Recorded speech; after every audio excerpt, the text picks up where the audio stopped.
ಮಧುಗಿರಿಯಲ್ಲಿ ಉಪವಿಭಾಗಾಧಿಕಾರಿಗಳ ವರ್ಗಾವಣೆ ವಿರೋಧಿಸಿ ದಲಿತ ಪರ ಸಂಘಟನೆಯಿಂದ ಶಾಸಕರಿಗೆ ಮನವಿ ಸಲ್ಲಿಸಿದರು. ಉಪವಿಭಾಗಾಧಿಕಾರಿಯಾಗಿ ಸೋಮಪ್ಪ ಕಡಕೋಳರವರು ದಕ್ಷ ಹಾಗೂ ಪ್ರಾಮಾಣಿಕ ಅಧಿಕಾರಿಯಾಗಿ ಸೇವೆ ಸಲ್ಲಿಸಿಕೊಂಡು ಬಂದಿದ್ದಾರೆ. ಅವರನ್ನ ಏಕಾಏಕಿ ವರ್ಗಾವಣೆ ಮಾಡಿರುವುದು ನಮಗೆ ತುಂಬಾ ನೋವಿನ ಸಂಗತಿಯಾಗಿದೆ ಎಂದು ತಾಲೂಕಿನ ಎಲ್ಲ ದಲಿತ ಪರ ಸಂಘಟನೆಗಳು ಶಾಸಕರಾದ ಎಂವಿ ವೀರಭದ್ರಯ್ಯನವರಿಗೆ ಮನವಿ ಪತ್ರ ನೀಡಿದರು. ವಿವಿಧ ದಲಿತ ಪರ ಸಂಘಟನೆಗಳ ಅಧ್ಯಕ್ಷರು ಹಾಗೂ ಪದಾಧಿಕಾರಿಗಳು ಮನವಿ ಪತ್ರವನ್ನು ಕೊಟ್ಟು ಉಪವಿಭಾಗಾಧಿಕಾರಿಗಳ ವರ್ಗಾವಣೆಯನ್ನು ಹಿಂಪಡೆಯಬೇಕು. ರಾಜ್ಯದ ಮುಖ್ಯಮಂತ್ರಿಗಳಾದ ಬಸವರಾಜ ಬೊಮ್ಮಾಯಿ ಅವರೊಂದಿಗೆ ಈ ವಿಚಾರವಾಗಿ ಶೀಘ್ರದಲ್ಲಿ ಮಾತನಾಡಿ ಹಾಗೂ ಕಂದಾಯ ಇಲಾಖೆಯ ಸಚಿವರಾದ ಆರ್ ಅಶೋಕ್ ರವರೊಂದಿಗೆ ಸಹ ಮಾತನಾಡಿ ಆದಷ್ಟು ಬೇಗನೆ ವರ್ಗಾವಣೆ ರದ್ದುಪಡಿಸಿ ಮಧುಗಿರಿ ಉಪವಿಭಾಗದಲ್ಲಿ ಸೋಮಪ್ಪ ಕಡಕೋಳರವರಿಗೆ ಉಪವಿಭಾಗಾಧಿಕಾರಿಯಾಗಿ ಕರ್ತವ್ಯ ನಿರ್ವಹಿಸಲು ಅನುಕೂಲ ಮಾಡಿಕೊಡಬೇಕೆಂದು ಮಧುಗಿರಿ ತಾಲೂಕಿನ ದಲಿತ ಸಂಘಟನೆಯ ಎಲ್ಲ ಪದಾಧಿಕಾರಿಗಳ ವತಿಯಿಂದ ಮನವಿ ಮಾಡಿದರು. ಶಾಸಕರು ಮನವಿ ಸ್ವೀಕರಿಸಿ ಮಾತನಾಡಿ, ವರ್ಗಾವಣೆ ವಿಚಾರ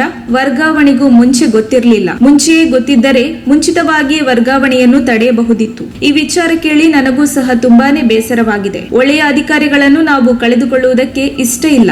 ಆದ್ದರಿಂದ ಈ ವಿಚಾರವಾಗಿ ಮುಖ್ಯಮಂತ್ರಿಗಳ ಹತ್ತಿರ ಹಾಗೂ ಸಂಬಂಧಪಟ್ಟ ಸಚಿವರ ಹತ್ತಿರ ಮಾತನಾಡಿ ಕಾನೂನು ರೀತಿಯಲ್ಲಿ ವರ್ಗಾವಣೆ ರದ್ದುಪಡಿಸಲು ಪ್ರಯತ್ನ ಮಾಡುತ್ತೇವೆ. ಮುಖ್ಯವಾಗಿ ಸ್ಥಳೀಯರಲ್ಲಿ ಕನ್ನಡ ಭಾಷೆಯಲ್ಲಿ ಸಂಭಾಷಣೆ ಮಾಡುವಂತಹ ಅಧಿಕಾರಿಗಳು ಅವಶ್ಯಕವಾಗಿದೆ. ನಮ್ಮ ಉಪವಿಭಾಗದಲ್ಲಿ ಕ್ಷೇತ್ರದ ಬೆಳವಣಿಗೆಗೆ ಇಂತಹ ಅಧಿಕಾರಿಗಳು ಇರಲೇಬೇಕು ಎಂದು ಭರವಸೆ ನೀಡಿದರು. ಈ ಸಂದರ್ಭದಲ್ಲಿ ದಲಿತ ಸಂಘಟನೆಗಳ ಅಧ್ಯಕ್ಷರು, ಪದಾಧಿಕಾರಿಗಳಾದ ದೊಡ್ಡೇರಿ ಮಹಲಿಂಗಯ್ಯ, ವಕೀಲರಾದ ಬೆಲ್ಲದ ಮಡುಗು ಶಿವಣ್ಣ, ಬಹುಜನ ಸಮಾಜ ಪಾರ್ಟಿಯ ಅಧ್ಯಕ್ಷ ಗೋಪಾಲ್, ರಾಮಯ್ಯ, ಮೈಲಾರಪ್ಪ, ನಾಗೇಶ್, ಅರಳಾಪುರ ರಮೇಶ, ಕೊಡ್ಲಾಪುರ ರಾಜು, ಕೂಡಿಗೇನಹಳ್ಳಿ ರಾಜ್ಕುಮಾರ್ ಇದ್ದರು. ವರದಿ ಅಭಿದ್ ಮಧುಗಿರಿ.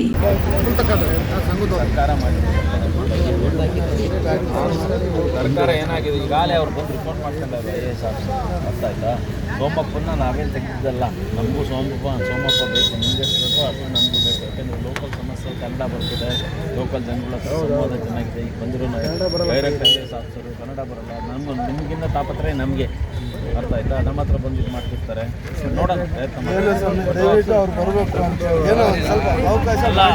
ಆಗಿದ್ದಿದ್ರೆ ತಡೆಬೋದಾಗಿತ್ತು, ಆಗೋಗಿದೆ, ಆಗೋಗಿದೆ. ಅಲ್ಲಿಗೆ ಅದು ಭಾರಿ ಕಷ್ಟ. ಟ್ರೈ ಮಾಡೋದು ಒಳ್ಳೆಯದು. ಇಲ್ಲಪ್ಪ ಒಂದು ಸ್ವಲ್ಪ ಈ ಕಡೆ ಬರೋಣ.